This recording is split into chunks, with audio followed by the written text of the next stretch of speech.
Hi guys, to this video meron naman tayong isang bagong unit. Panibagong unit, isang Nissan Navara. So ano kayang iniindang sakit nito? I-check pa ito ni Nakmar Boys, headed by Dexter Galon. So isang Nissan Navara, 2017 model yata to. So ayan, nabante mo.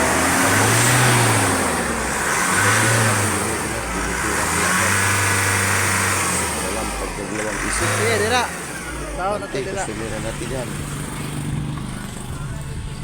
So ayun, kitang-kita natin.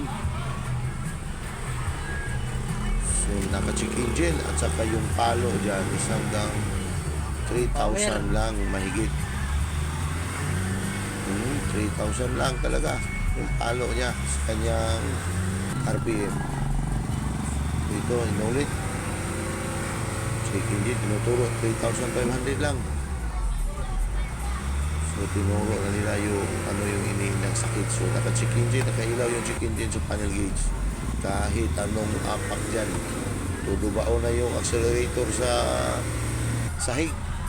So 3,500 lang. So ito yung isi-solve natin ngayon. Tingnan nyo kung paano ginagawa sa mga Nakmar Boys. Okay, tangkita. Ginagamit agad yung hotel scanner natin dyan. So ito, iniscan agad sa mga Nakmar Boys. Abante. Ano kayo mababasa dyan? So pinapas forward lang natin kasi hindi natin makikita masyado kung ano ang dahilan bakit naka-check engine. Anong mababasa sa scanner? Kasi sobrang liit yan. Sobrang liit yung nakikita natin. Hindi natin masyadong mababasa ano yung mga fault code dyan. Kaya nga pinapas forward lang natin. So another customer.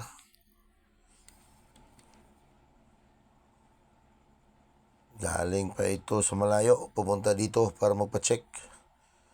Kaya siningit natin. Kalimutan ko na ito kung saan ito galing. So ano kayang fault code dyan nababasa sa ating hotel scanner? Ito yung tinuturo nila. Oh. So di natin masyadong makita. So yun ang fault code ito. Tinuturo-turo na kung ano dapat baklasin. So parang EGR at saka yung turbo niya. So ano kaya nababasa diyan? So EGR at saka turbo. Yung tinuturo-turo sa mga Nakmar Boys diyan. So ito na si Mr. Dangsky. Binigyan na instruction ni Mr. Dexter Galon kung ano ang dapat babaklasin.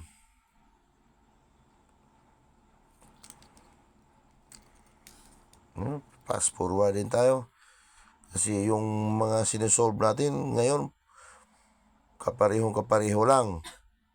So ito talaga ang isuupin natin. Baklas agad pagkatapos ma-scan. Scan muna bago i-baklas. Pero yung mga customer natin ngayon, mukhang kapareho lang yung mga iniindang sakit nila. Ayan, tirahin nyo na.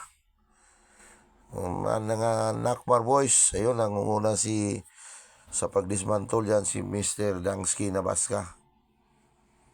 So kanyang videographer, official videographer natin is si Mr. Jose Pangati.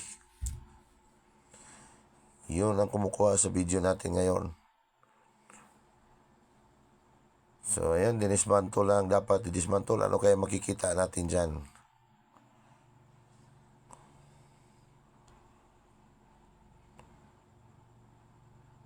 Tingnan natin ano makikita natin dyan. Kung mabaklas na.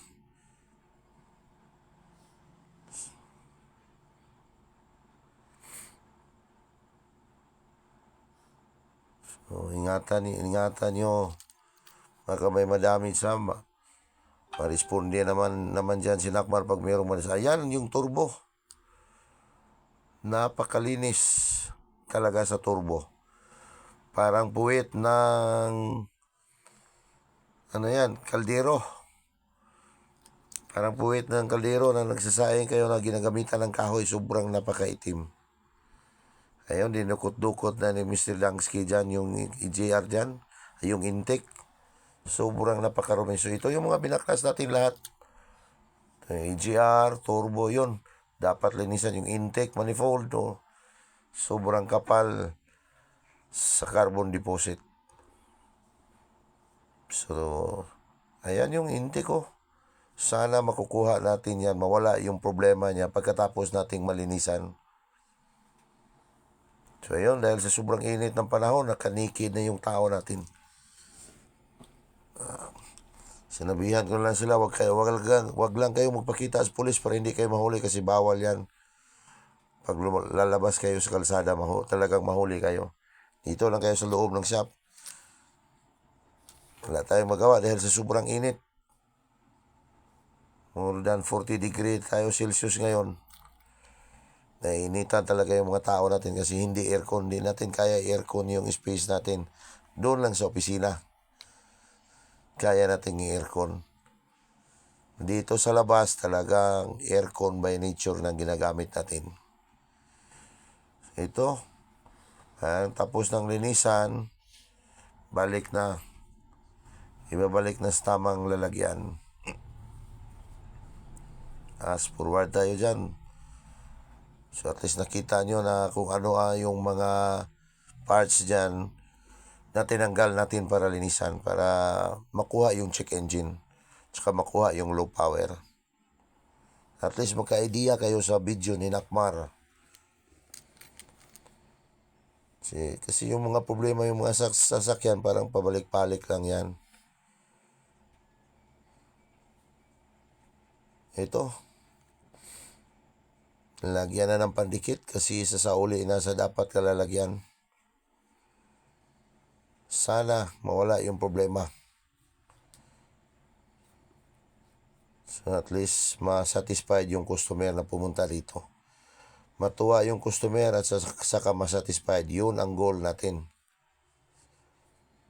Siyempre naman, maka-income tayo para may pang sweldo si Nakmar.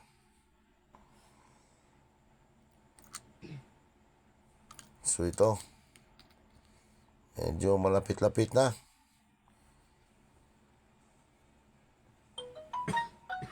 So, mukhang nasimbol na lahat yata. So alam na this, pagkatapos yan.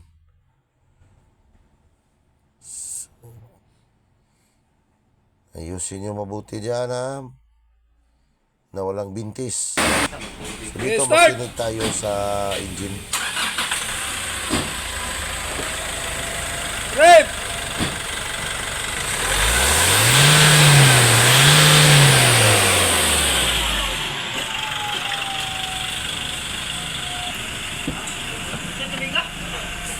Lalo? Binagatungkuan.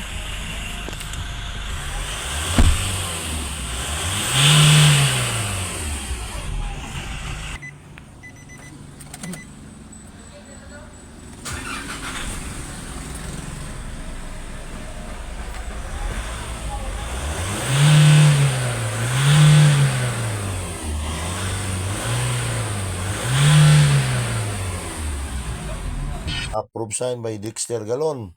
So malakas na yung palo sa RPM, parang okay na. So ayan, SOP natin. Pagkatapos sa trabaho natin, i-road test natin, lalong-lalo na naka-check engine yan. So ito, labas na yung sasakyan para mag-road test. Sakay na mga Nakmar boys, headed by Dexter Galon. So ingat lang kayo sa pagmamaniho dyan. So ihataw nyo yung makina para makita yung gawa natin kung okay na ba, goods na ba. Mukhang okay na yata kasi malakas na yung takbo nyo. So ingat lang ha. So okay lang malakas yung takbo nyo pag clear yung daan. At least makita yung hataw sa makina. So yung naka-front seat dyan si Mr. Larry Morero. Sumabay siya. Kasi doon papunta sa bahay nila yung pagrutisa natin. Ayan, dito yung malapit sa bahay na ni Mr. Larry Mulero. Punta tayo Lupisay na. So, kitang-kita na natin